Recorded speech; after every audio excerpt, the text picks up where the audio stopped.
And also to join with me with all of the three guests here, let me first introduce Mr. Tanate Piriyothinkul, Chief Commercial Officer of JWD InfoLogistics Public Company Limited. Mr. Tanate, can you hear me? Yes, Sawadee krap. Sawadee krap. And then for the second person, Mr. Tien Woon, Managing Director, Thailand at FedEx Express. Mr. Tien, how are you doing? Doing fine. Sawadee krap. Sawadee krap.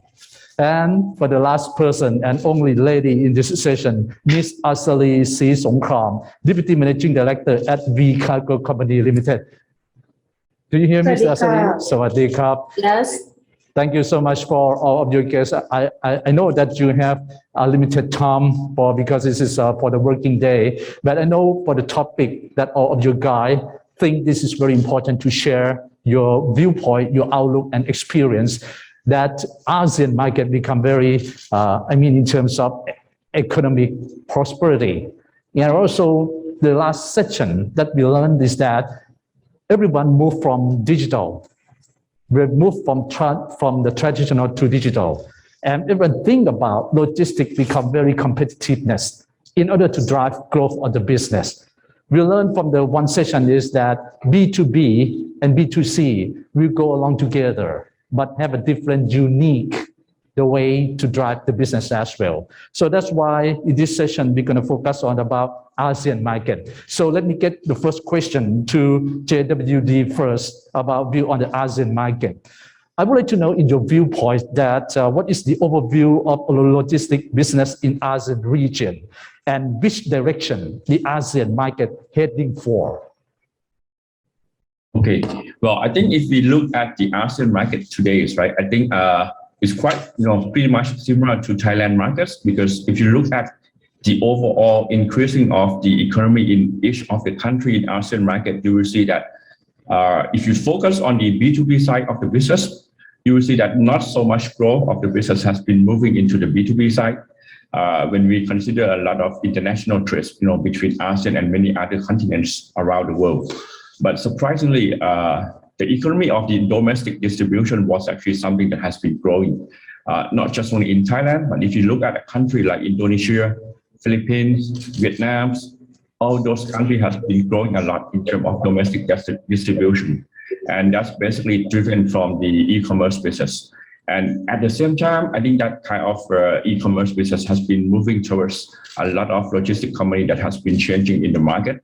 You will see that a lot of 3PLs, 4PL company is put a lot of effort and investment in order to adapt from the offline to the online. So they are basically moving from the B2B to the B2C and C2C sectors.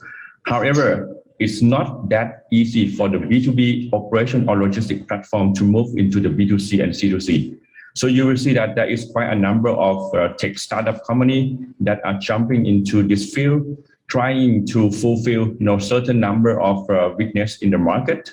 And now you will see that there is a lot of competitions between the B2B operating systems as well as the B2C and C2C operating system. So it could be like a very competitive market where a lot of 3PL has to be competing with the new generation of the logistic company that is basically coming from the technology or the tech startup. Right. Yeah. It's very interesting that kind of like the traditional company competes with this, a new generation or startup company, which they have the diverse way of thought, right? They have the diverse ways of the technology to implement of that. So that's why think about this is about many companies think about move from the traditional way to the digital way to mobilize this about logistic industry. So what is a prominent change have been made and how? And also, what did that transition arise? Okay, I think the transition that we are talking about in this sense is that people might think that the digital way to do this one is basically like doing the technology projects within the organizations. So some of the company is trying to focus on IT, some of the company is trying to focus on the digital projects or the technology project in the company. But what I have seen in the market is that that's actually not the right way to do.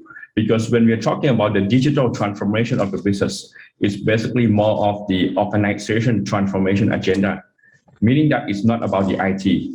It's about the direction of the business from the top to the bottom, right? And it's not only involved on the IT things, it's also involved on the way that you create the new business models in the organizations. So it has to be, some of the platform that you actually fully understand how the market is moving, how the consumer behavior is changing, and what would be the pain point of the market that you would like to address. And that's where you start, becoming or putting all your effort in terms of the investment, the capital, the technology, your intellectual resources like people in the organization, and put the overall effort together in order to make the transformation of the whole organization from the traditional business model into the digital business model. So that's what I would say that most of the organization need to be prepared for. Wow, it's kind of like lots of investment that we need to do more and more of that in order to compete on this, right? So we will be back to you again for the cold chain business later, but let me go to FedEx, okay? FedEx view from the multinational corporate. Mr. Tien Woon, we want to know about how is the logistic business in ASEAN different from other regions? And also if you can elaborate more in a certain country in relation to the others. Sure. Thank you very much for the opportunity to speak today. So when we talk about the ASEAN region, I think first thing we must recognize that we are part of the entire Asia region, which is 33% of the worldwide GDP. And when we zoom in specifically into ASEAN region, right, it's one of the fastest growing. I mean, when we look at the data, right, the world average GDP grows 2 to 3%. On a good year, it's about 3%. And there are markets within ASEAN that can hit 6%. You talk about Vietnam, there are very high growth markets here. And post-COVID, the article that we read, like Thailand, in the month of May, it was one of the highest year-over-year export growth. That proves the resilience, of the ASEAN market as a whole.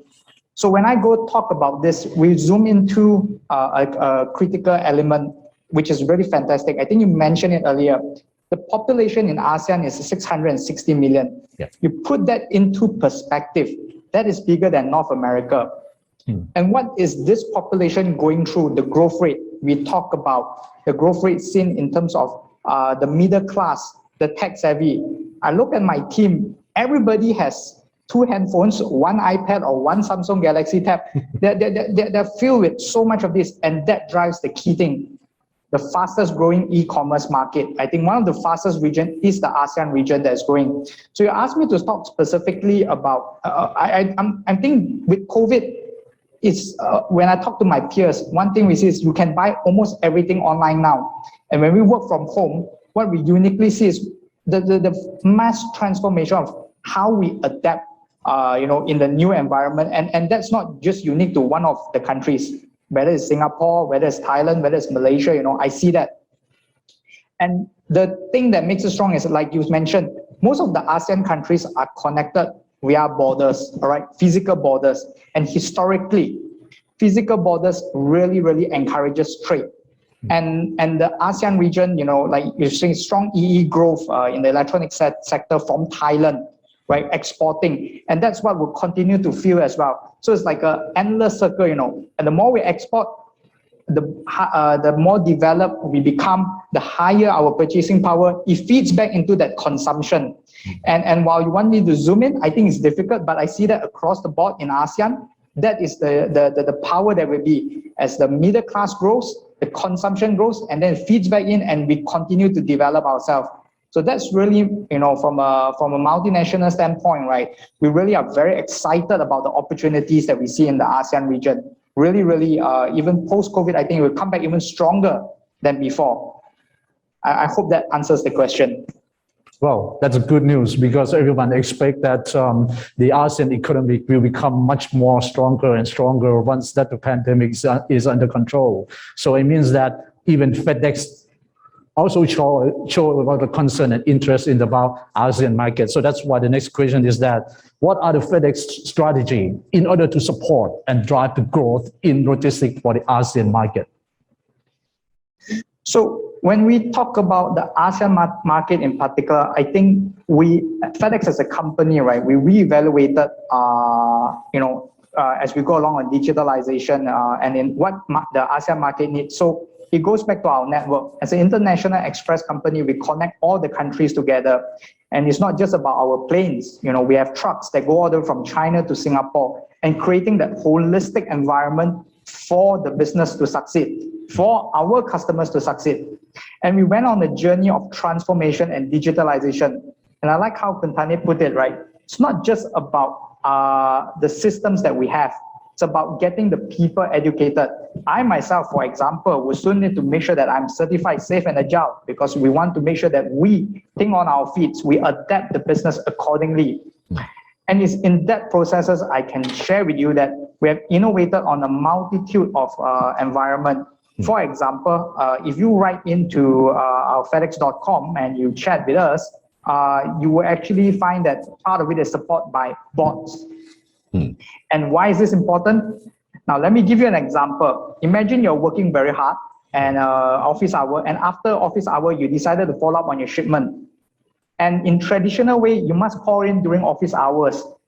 Or we could do a very old-fashioned and schedule people to work around the clock, but that's not what is needed. It's on demand. When you need, someone is able to assist you. So we understand the trend, and we make sure on our system, right, it's we pick up machine learning to able to assist you when you raise your query about your shipment and how to go. And that's really connecting back to what I said, that everyone has more than one technology device. Everyone has 2 handphones, and it's making the instantaneous connection with the customer that's important.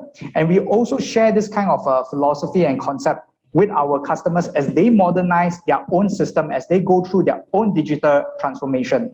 Right. So that's just one example. There's plenty. We have, in Asia, we just introduced our Roxor same-day bot. That some of the things that we go along some is very high-tech, and it suits the market and needs. So most of this will really adapt. And one of the big challenges, shipping internationally, is very paper-intensive. You have the airway bill, you have the commercial invoice, you have a list of documents, right, just to facilitate that. And what we're trying to go is really paperless, as it saves the environment. So building those solutions and helping people connect digitally is something that we really pay a lot of attention to. And we're trying to even go on a paperless airway bill. You see some of our experiments that we're doing. So that's how we want to help. And that's what we're also going to do in the ASEAN region, that's for sure. Oh, that's very interesting, Mr. Tello. So we will back again for the interesting question in terms of that. Now we go to VCargo, okay? In Thailand, we know that Thailand is situated in the ASEAN mainland. And also Thailand has a border closest to Myanmar, Laos, PR, and also close to the southern part of China, and also with Cambodia. Of course, we have the 2 ports of that. So that's why the question is that how VCargo adapt to its customer in the digital age in order to compete to that. Thank you so much, Khun Bansha, for your question. Before I answer the question, first, let me start with this. VCargo, we can call us customer-centric city company since the beginning. Our founder, Mr. Udom, believed when there is an opportunity, we never say no. His working attitude is well known as Mr. Yes to our customer. With this yes attitude, it become our key value and culture that our company always focus on customer and put our customer first, and we never say no to our customer. Speaking of digital age, VCargo have been stepping into this digital ads for like 10 years when we first served this well-known healthcare organization. This customer had this system that can monitor their status of their goods. We see this benefit that if we create this visibility and centralized management system, so it can benefit us and can benefit our customer. So we decide and we start doing this system 10 years ago called TMS, Transport Management System. This system allows us and customer to track and taste goods real time. Our customers check through the website and application. This project and real-time monitoring system highly achieved success in a short term. And 2 years later, this tech e-commerce company started its business in Thailand. It's 8 years ago. And with this digital and platform, it's kind of like really pleased them and they really trust in our system. After we have worked with them, we start to add more modules for them for COD, catch on delivery. This system also allows to send daily report to our customer and delivering this to our customer. After successfully implementing TMS, we have benefits in multiple aspects, increasing customer satisfaction, overall performance, and reducing our costs. Next, we decide to put our investment to have this VRP. It's a vehicle routing planning. This software has solved multiple constraints that can actually solve the problem of how many vehicles should we use, what are the capabilities, should we go within a one trip. This can reduce our costs and make our customer happier. Next digital move is we're gonna also have the chatbot, just like FedEx having. We concerned that customer will need the touch points most of the time. Like Mr. Tien said, that maybe after they finish the work, they have to track the goods, and we see that's important too. But not only that, we also still focusing on high-touch customer service, which require human interaction, since one of our core business is installation and assembly. We have our own academy for professionals training in order to deliver standard quality service. During this time when digital is highly on demand, for our company who still have core as high-touch customer, will benefit from this academy. Mm-hmm. And then? Have taking customer trust. When they expand their service cross-border, we are having our chance to serve them with our technology and outstanding service skill in this area. Currently, cross-border trade has grown significantly from e-commerce. People order goods from all over the world, especially from China with the land transport. It allows goods to be delivered to customer faster and cheaper. VCargo prepared by having permit license traveling to CLMV country and Malaysia. Using of our TMS, it allows us to operate and monitor our fleet worldwide. To conclude of this session, our company VCargo had been adapting and developing a digitalized mindset and culture together with our customers, both traditional and digital company, and yet we still continuously improve to next level of success in digital age. Thank you. Oh, thank you so much for your contribution about it. It's very interesting for the first round of the question and answer of that. So back to JWD, Mr. Tanate again. Cold chain is now one of the service spotlighting in the ASEAN market. So can you tell us that what is your specific strategy in order to drive the cold chain business here and remain a competitiveness to the other operators? Okay. Well, I think since we have been, involving into the business of cold chain over the last 25 years, starting from, being looking into the cold storage, and then we start developing from the cold storage into the local distributions. And so far we have done so many of the, cross-border of the cold products, from Thailand by using Thailand as a hub, going to the CLMV country. So I think what we would like to move next is that the first thing, we would like to move from the B2B to the e-commerce business, because from the B2B side, we still have certain number of directions in terms of the growth, but it will be different from the way we are going to go forward, right? So what we try to do is that we try to break down the first part into two things. One, what we can grow from the B2B perspective, which if you look at the cold chain logistics in Thailand, there is still a lot more room to grow. Right, we are talking about the cold chain products, which has been diversified into many things like food, beverage, pharmaceutical, chemicals and all those things. So it has been quite serious for us to try to expand into the B2B by investing into a certain number of logistic hubs around Thailand in order to be able to correspond for the national distribution within the country. But at the same time, on the second strategy that we are working at is to look at the e-commerce side of the business.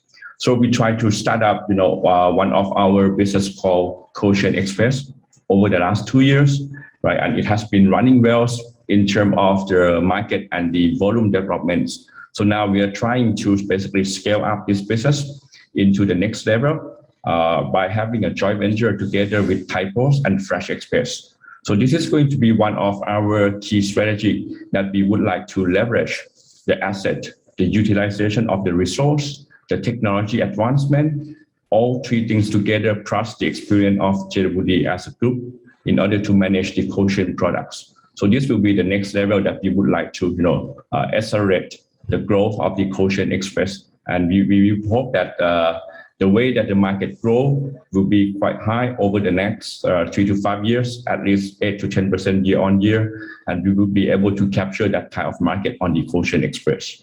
But at the same time, we also plan for the next level of the growth across the region, that we would like to basically build our network in Thailand and use Thailand as a hub in order to distribute further into.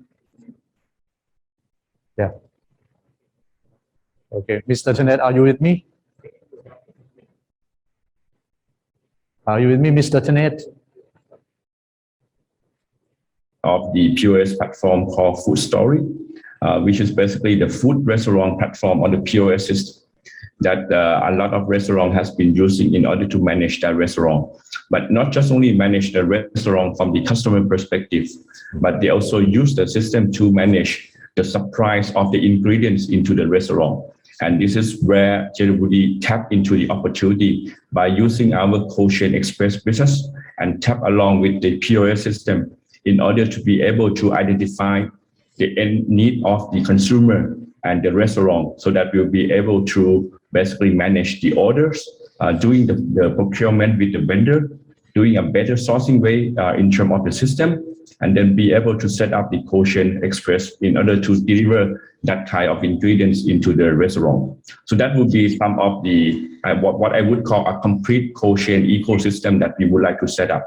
So if you look at this one, it's not just only on the Ocean Express as the transportation, but we also need to have a platform that this transportation or the system would be able to connect with the platform, and that platform is necessary to be linked to the end consumer, which is basically the restaurant and the consumer that coming into the restaurant.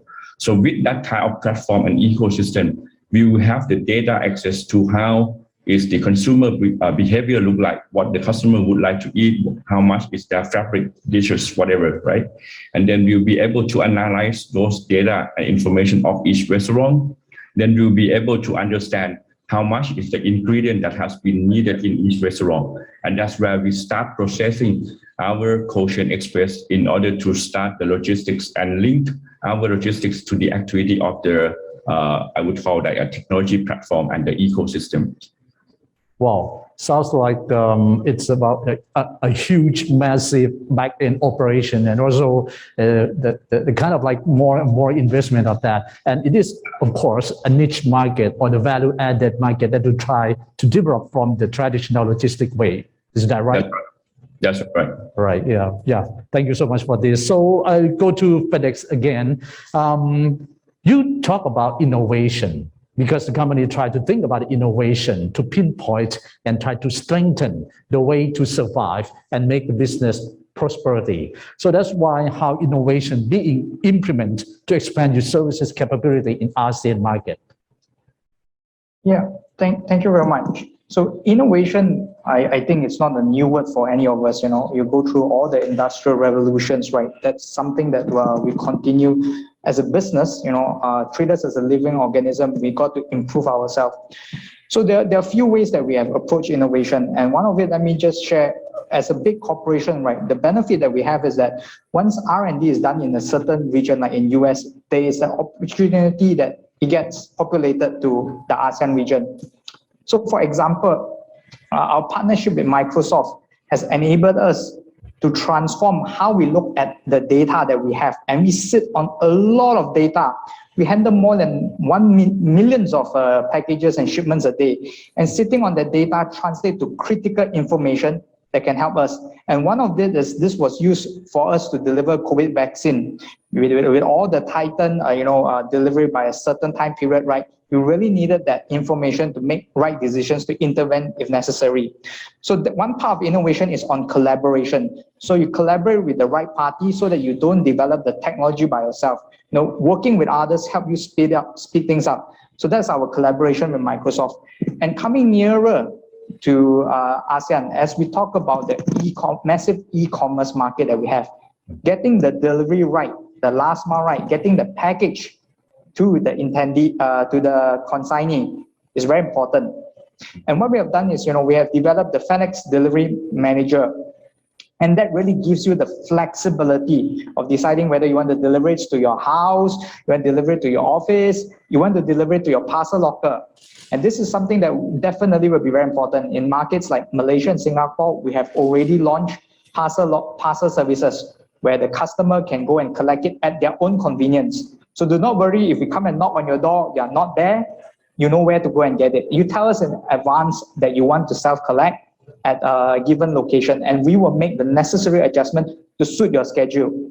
I think that's really the key, from a final mile delivery standpoint. How do you adapt the flexibility to your end customer? And on the other end of the scale, right, when you talk about B2B, and let me just take like a quite extreme shift after B2C to B2B, we have built a platform to advise customer on the trade regulations. So as your business grows, and I hope that everyone on this call, you wish to go international, right? Trading, one of the biggest hurdle is when it comes to customs regulation. Importing and exporting, it's normally a very big hassle. And we built tools like Global Trade Manager. You put in a description, we tell you, okay, if it goes into Malaysia, do you need a permit? Do you need, what's the estimated duty and tax like?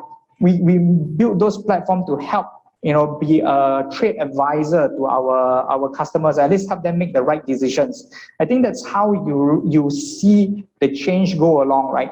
We're not just a service provider. We are here as a business partner to help you add value.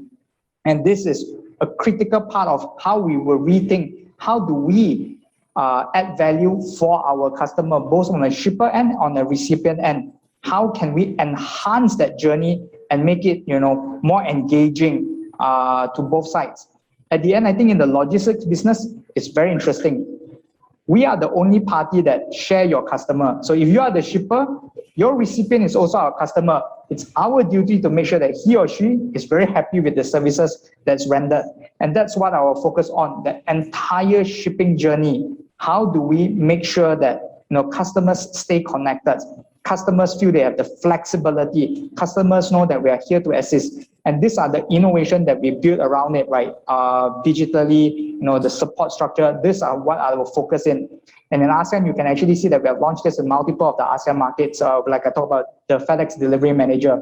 So we continue to invest in all the system to make it easy for our customers. I hope that, that few examples share what FedEx is doing within the region. Wow. So that's why I think that I foresee about the more collaboration with the local company and also the certain country whenever you want to use your innovation in collaboration with certain country, right? Mm-hmm. Yeah, definitely.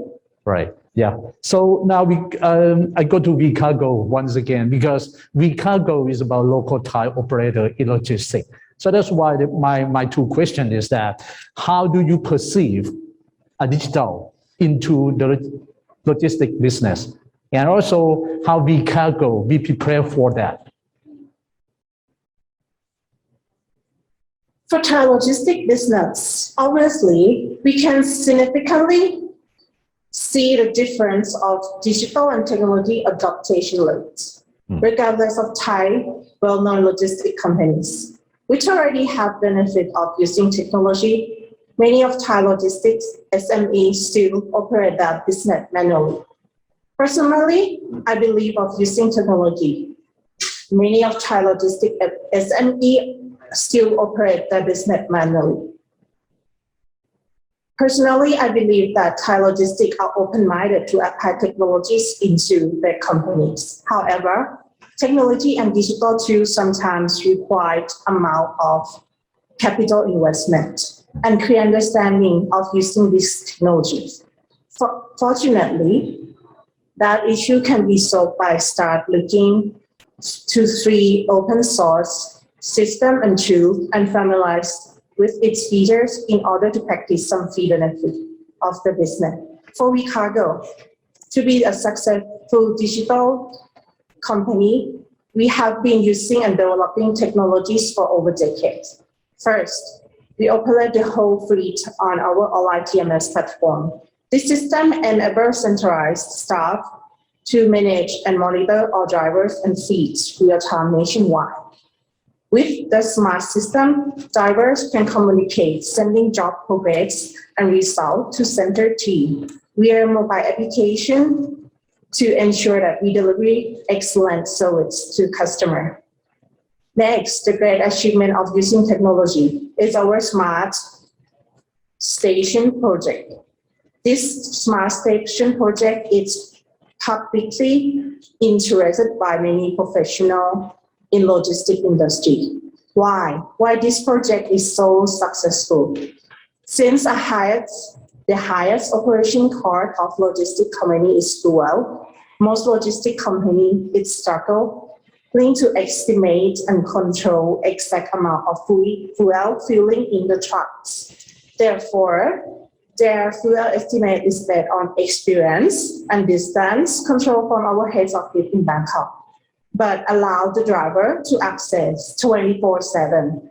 The smart station interprets data with our TMS, which will calculate number of stops, distance to destination, driver profiles, and behavior to estimate accurate fuel required for a particular trip. Moreover, centralized team can monitor where and when the driver gets fuel refilled. And driver also receive notification, verification identity through their mobile. With this technology, we can reduce average fuel consumption and receive return on investment within a year. Our organization has digital as culture. One of the key success of using digital is creating it to be easy for everyone and integrated across all departments. Now that all of our data is on a single platform, there is less error in the information. Management team can review the reports immediately and get insight of the business. Operation team is able to detect early signs of a driver performance. Right. Are you with me? The call and alert to the driver when it's a sign.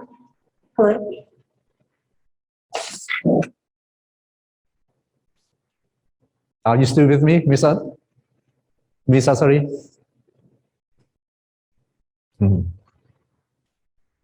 Well, I think she give more detail and insight about how to invest of that and how to be prepared for the digital technology, equipped with all kind of gadget and technology to the company. Even it is a Thai operator, which is to have to compete with the other operator and also with multinational company as well, right? Miss Asaree, still with me?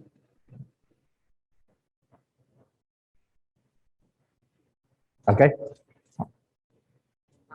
All right. So I think that's from all of you that share the question and also with the answer to this topic about the digitalization in ASEAN market for the logistic business and industry.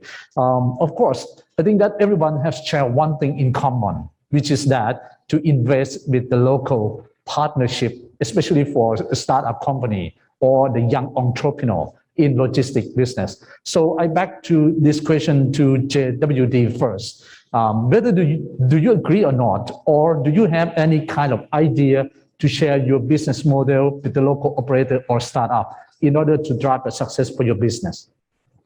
Okay, well, thank you, Khun Bancha. I think what we try to look at, and from my own perspective, right, as a group, is that we won't be able, as a Thai company, we won't be able to invest everything in terms of the new technologies. So what we try to look at is that we try to look at a certain number of technology that is actually needed in the future and try to separate that into two groups. One is a technology that we will be able to develop ourselves. That's basically based on our core competency. Because generally in ourselves, we also have the technology company within our group. However, it's not that all the technology that we'll be able to develop, because we have to accept the fact that by moving into the e-commerce or B2C, C2C business, the competition is very fast. Everything is go very quick and very scalable. So in terms of the investment in the technology has to be different rate. And one of the way that we are trying to look at is that we try to look at the partnership of the technology company in a different way. For example, one of the ways is that we try to look at some of the qualified technology company in the market, either in Thailand or in overseas.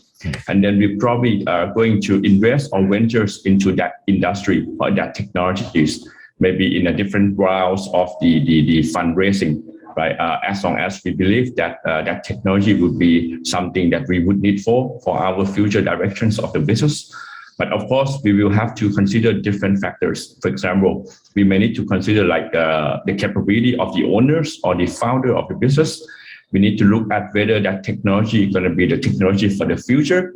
And definitely it has to be a technology that will be able to be scaled up, right, in order to basically scale up our entire business as well. So that is one part of the example of how do we invest into that. Secondly, we are trying to invest into certain number of partnerships. For example, there could be certain number of technology company as a startup in Thailand who are, have been in the market for a few years, and we believe that the system or their technology would be a kind of, future direction for us. Then we will be able to work on a partnership in order to work and cooperate with them and using that system into our operations. But at the same time, we would be able to provide certain number of our operation or assets to them as well, because then they basically need to have both, asset and technology in order to work together.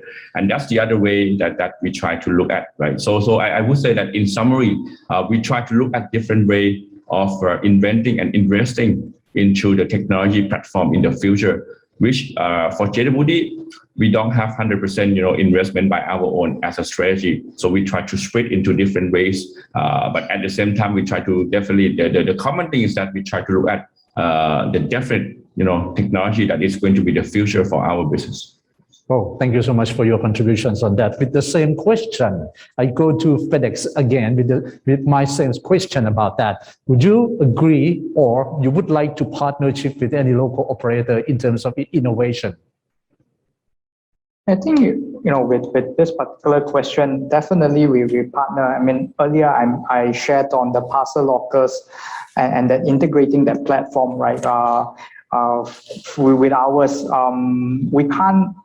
Some of it is massive capital. So there is still the part where digital meets a brick and mortar, like, the physical facility and everything. It's definitely still a collaboration that you need to do with local companies, right? I don't think so anyone nowadays will say, I will turnkey, I'll do everything myself. I think that's not a solid business model. You have your strengths. You will find companies that have their strengths, and together it complements each other. So I think a simple thing that I would say, there's no point we develop our own social media messaging tool. Okay, so across the board, in Thailand, we definitely have our Line account. In Malaysia and Singapore, maybe you use WhatsApp. In China, you have to be on WeChat, right? Anyone who says otherwise is not WeChat, I think you'll be kidding yourself. So that itself tells you have to localize. Right? Your customers have a local flavor.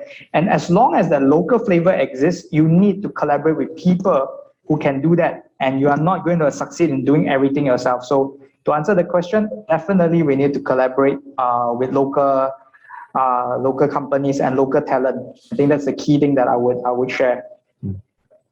Wow. Thank you for that. And also with the VCargo, and back to you again, Ms. Asaree, with my same question, that will you agree, or would you like to open any opportunity in partnership with, of course, even a multinational company or a startup locally? Of course, we would want to, like now, collaboration is the key. Like, we are not here to serve alone. I think the key factor is that what is your strength and how we can collaborate with each other. I think that is the key for now. And yeah, of course, I would do partner with local and internationally. Well, It's gonna be very challenging. And my apology for the technical problem previously. It's okay. We live in the world of the digital. That's right. Okay. I think the audience is the thing about the way that you contribute your contents on this, which is very useful for them. So that's why this is for the question from the floor and also for the question from the participant. I would like to go to the FedEx first. What is the FedEx green logistics strategy? I think this is very new way of thought and the way that you try to distinguish yourself, right? Yeah, I think what FedEx has committed, from my chairman and CEO is that we will be going carbon neutral in the next 19 years, right? We have a set ourselves on goal. And the reason for that is very simple. Everything now needs to be, responsible to the world that we live in. And I think conscious decisions are being made from a buyer perspective that, they want to see how do they contribute to the carbon footprint. Even I myself would ask that question at times. So green logistics is really how do you reduce, and I think I mentioned that earlier about whether we can reduce the amount of paper, all these things. We are highly dependent on fossil fuel, right? Don't get me wrong, with the planes that we fly and everything, right? To get there next day, right? So from Thailand to any part of Asia, by next day, you have to depend on the plane. Then the question really comes is that what else can we do? First, we recognize that we are a contributor to the carbon footprint, and how can we neutralize it? So it goes down to minor details. For example, reuse packaging. For many years, once you tear open the FedEx package, that's it, it's damaged. But now we found a way to recycle that. And it's important in e-commerce, right? You open up, you don't like the thing, reseal it and return. So we solve one of those problems, right? The ability to reuse and recycle. That's an example on a very detailed level, down to the packaging. We look at it, how is our packages made and so on and so forth. The next part to it would be really like, how do we go electric vehicles? How much % of the electricity we use are solar powered or alternatively powered by less, damaging to the environment. Basically, renewable energy source. So that whole portion is what I believe in the future would really customers, either businesses or consumer will start to pay attention, are already doing. Actually, there are already companies that will look at, give me how you address some of this issue within your organization. Are you reusing your water? I've seen questions from customers looking at that, because there are customers who are large purpose of theirs is to help make the environment better, help create a better place for us to live in. And that's how we adopt the same thing. When I sit with my team, right? Good example is diesel forklift is more powerful. Should we go electric? Let's go electric. Because at the end of the day, that's the right thing to do. Then they will tell me, but the electric one can only last 1 hour, then we need to recharge. Okay, so maybe we need to buy 2. Because it's making that step forward to adopt the technology and making a commitment. I think people appreciate, customers will appreciate when they know that you stand for something more than just making money. And that's what the approach that we are taking in this. It's not, the ambitious goal by in 20 years to be carbon neutral. It's a tall order for all of us, but I think we're all committed to it. Well, thank you so much for your answers of that. So we back to VCargo again. This is a question from the floor, because every company must have the vision or strategy to go for, of course, globally in one day. So that's why the question is that, will you try to bring your company to compete in international arena of logistic business?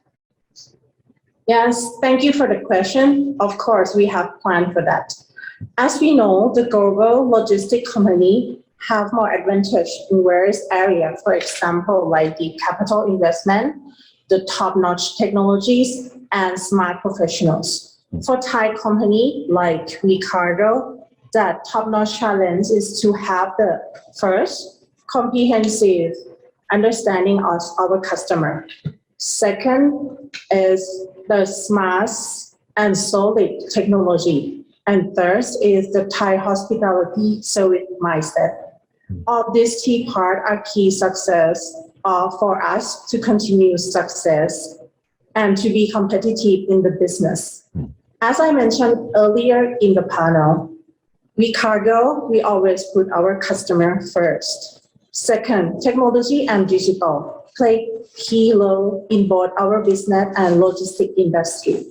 Without it, we will not be able to serve our customers' needs. Our VCargo continue developing our own technology and know-how both internally and externally to ensure that we are on the right direction. And technology are part of the company's success to be a digital logistic company in the near future.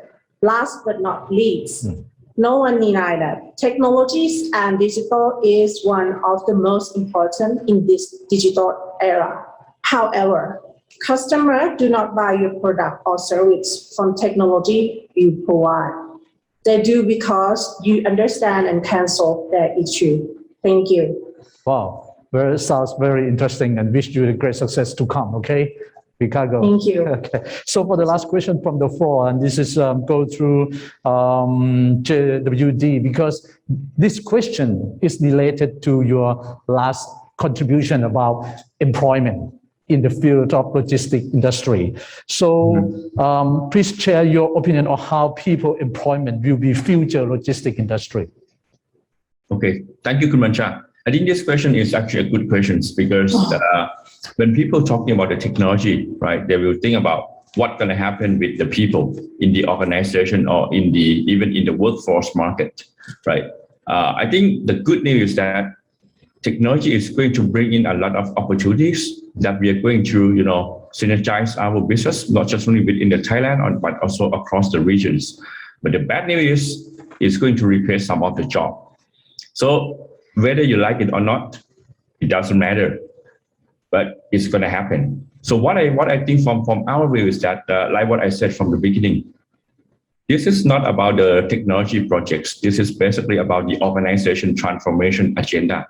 Or if you look at the country basis, this is going to be a national transformation agenda as well, because all the technology is coming into our business, at least for whatever job or for whatever level that is going to be a very common jobs or something is very standardized. One day it's going to be, replaced by the automations, the robotics, the AIs easily. But what I think we need to prepare as the organization is that we need to start preparing how the organization is going to adopt that technology and how every single level of our organization, right from the top to the bottom, how they are preparing for adopting that technology. And one of the most crucial things that we have been discussing in our organization is that it's already a time for us to start reskilling our people in the organization, because we should not focus too much on, trying to invest our people in the level where it's going to be replaced by the technology, right? We try to fix up, the level of or the group of the people that in the future is going to be a group of the people that is going to control that technology.